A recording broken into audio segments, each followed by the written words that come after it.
In most sports, ties are settled immediately with overtime or extra innings. But golf's major championships have used everything from 18-hole playoffs the next day to sudden death showdowns that end in minutes. Did you know that the US Open once required players to complete 36 holes in a single day to break a tie? Or that the Masters switched to sudden death after a playoff that was so boring that TV ratings plummeted? In this video, I'll break down every major championship playoff format in golf history, the dramatic showdowns, format changes, and controversial decisions that determined who lifted trophies and who went home empty-handed. These aren't just administrative details, they're the frameworks that created some of golf's most iconic moments. And the most surprising part? Some players have thrived or collapsed based entirely on which playoff format they faced, proving that how we decide champions can be just as important as how they play.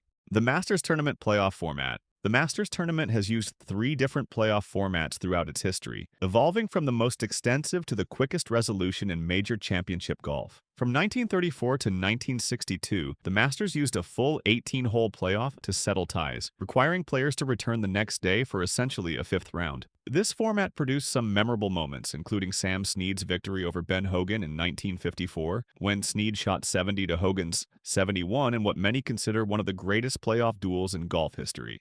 In 1963, the tournament shifted to an 18-hole playoff that would be completed on the same day if possible, but this format was only used once. In 1966, Jack Nicklaus, Tommy Jacobs, and Gabe Brewer finished tied after 72 holes, and Nicklaus prevailed in the Monday playoff with a 70, while Jacobs shot 72 and Brewer 78. The most significant change came in 1976, when the Masters adopted a sudden death format, the first major championship to do so. This decision was largely driven by television considerations, as the previous 18-hole format was difficult to broadcast and often anticlimactic. The sudden death playoff begins on the 10th hole, followed by the 18th, and continues alternating between these holes until a winner emerges. The first sudden death playoff occurred in 1979, when Fuzzy Zoeller defeated Ed Snead and Tom Watson on the second extra hole. The quickest resolution came in 2009, when Angel Cabrera defeated Kenny Perry and Chad Campbell on the second playoff hole. The longest Masters playoff in the sudden death era occurred in 2003, when Mike Weir defeated Len Mattiace on the first playoff hole. Though it only lasted 1 hole, darkness was falling, and tournament officials were concerned about potentially having to continue the playoff the next day. The US Open playoff format. The US Open has employed the most varied and extensive playoff formats in major championship history, reflecting the USGA's traditional belief that a national championship deserves a comprehensive test to determine its winner. From 1895 to 1931,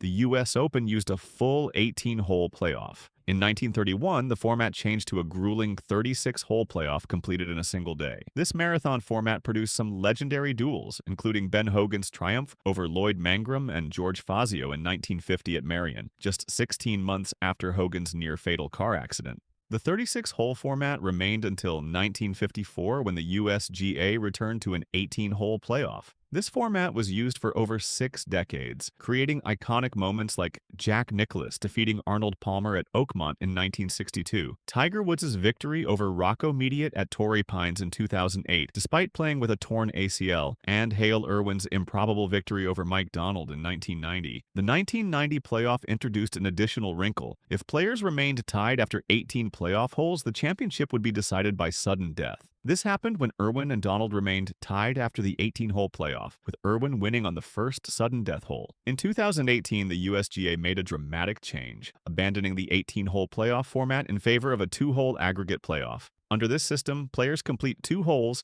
and the lowest combined score wins. If still tied, the playoff continues in sudden death format. This change was largely driven by scheduling concerns for players, fans, and broadcasters. The first use of this new format came in 2023 at Los Angeles Country Club, when Wyndham Clark defeated Rory McIlroy by 1 stroke over the 2-hole playoff. The Open Championship playoff format. The Open Championship, golf's oldest major, has used 4 different playoff formats throughout its history, reflecting the R&A's evolving philosophy about how champions should be determined. From the championship's inception in 1860 until 1964, the Open used a full 36-hole playoff. This format produced some memorable battles, including the 1953 playoff at Carnoustie, where Ben Hogan defeated Antonio Curta and Di Reese by 4 shots, completing his triple crown of majors that year. In 1965, the R&A reduced the playoff to 18 holes, a format that remained in place for 20 years. The most famous playoff under this system came in 1977, when Jack Nicklaus and Tom Watson were tied after regulation at Turnberry. Watson prevailed in the playoff, shooting 65 to Nicklaus's 66 in what became known as the Duel in the Sun. If you're enjoying this breakdown of golf's playoff formats, make sure to hit that subscribe button and turn on notifications right now. I'm constantly diving into the details and decisions that have shaped golf history in ways most fans never consider. Drop a comment below telling me which playoff format you think is the fairest way to decide a major champion, and I'll share my thoughts on the perfect playoff system. Now let's continue exploring how each major determines its champion when regulation play isn't enough. The Open Championship playoff format continued. In 1985, the Open Championship made another significant change, adopting a 4-hole aggregate playoff. Under this format, players complete 4 designated holes, typically the last 4 holes of the course, and the lowest combined score wins. If players remain tied after 4 holes, the playoff continues in sudden death format.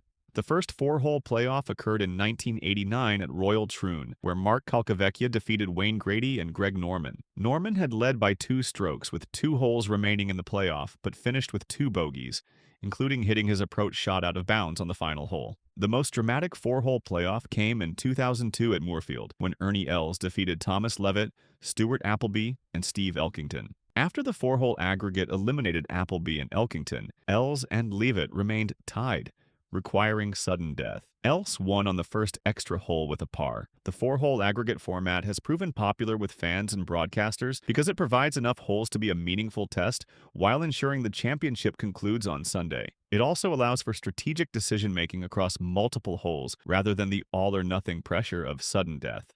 The PGA Championship playoff format. The PGA Championship has used 3 different playoff formats throughout its history, with each change reflecting the evolving nature of the tournament and the influence of television. From 1916 to 1957, the PGA Championship wasn't even a stroke play event. It was conducted as match play, with the final being a grueling 36-hole match. Playoffs weren't necessary in this format, since match play produces a definitive winner. When the championship converted to stroke play in 1958, it adopted an 18-hole playoff format.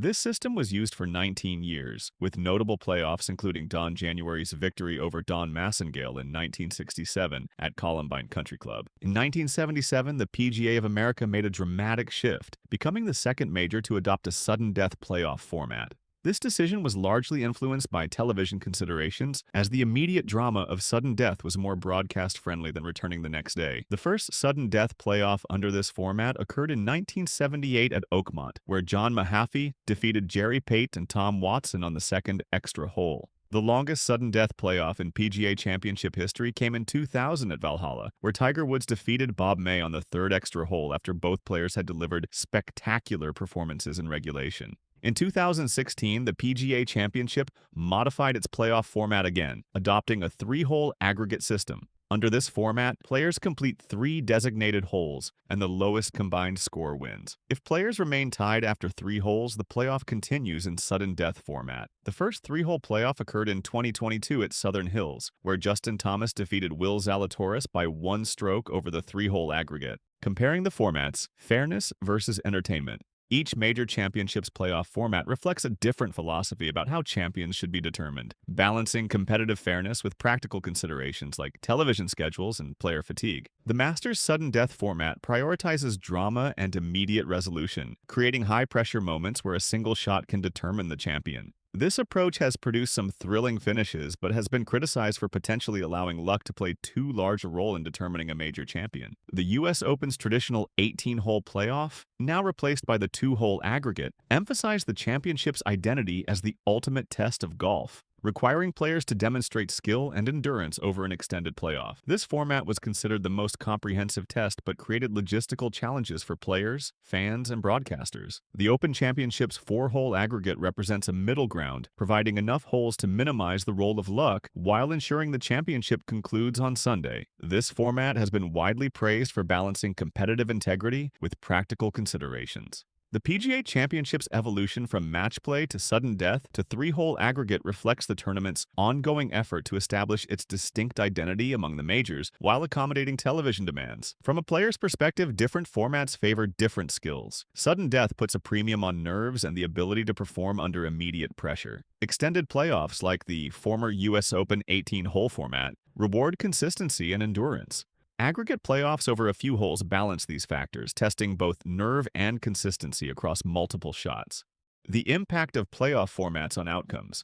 The format of a playoff can significantly influence which player emerges victorious, as different players thrive under different types of pressure. Jack Nicklaus, for example, had a remarkable record in 18-hole playoffs, winning all four of his US Open playoffs. His methodical approach and mental stamina were perfectly suited to the extended format, where a single bad hole wouldn't necessarily be fatal. In contrast, Tiger Woods has excelled in both sudden death and aggregate formats, winning the 2000 PGA Championship in sudden death and the 2008 US Open in an 18-hole playoff, followed by sudden death. Woods' ability to produce spectacular shots under pressure made him dangerous in any format. Some players have struggled with specific formats. Greg Norman, despite his immense talent, lost playoffs in all four major championships, including the 1989 Open Championship's four-hole aggregate where he collapsed on the final two holes. The most dramatic example of format influencing outcome might be the 1946 US Open, where Lloyd Mangrum defeated Byron Nelson and Vic Gessie in a 36-hole playoff.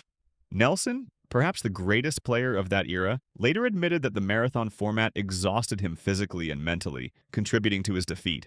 The evolution of major championship playoff formats reflects golf's ongoing balance between tradition and innovation, competitive fairness and entertainment value. From the marathon 36-hole playoffs of earlier eras to today's more television-friendly formats, each major has crafted an approach that aligns with its identity and values. What makes these formats fascinating isn't just their administrative details, but how they create different types of pressure and reward different skills. A player who might triumph in sudden death might falter in an 18-hole playoff, and vice versa, adding another layer of complexity to golf's most important tournaments. As the game continues to evolve, playoff formats will likely continue to change, responding to the needs of players, fans, and broadcasters. But regardless of format, the fundamental challenge remains the same: performing under the most intense pressure when a major championship hangs in the balance. If you enjoyed this breakdown of golf's playoff formats, make sure to hit that subscribe button and turn on notifications. I'm constantly diving into the details and decisions that have shaped golf history in ways most fans never consider. Drop a comment below telling me which playoff format you think is the fairest way to decide a major champion, and I'll see you in the next video.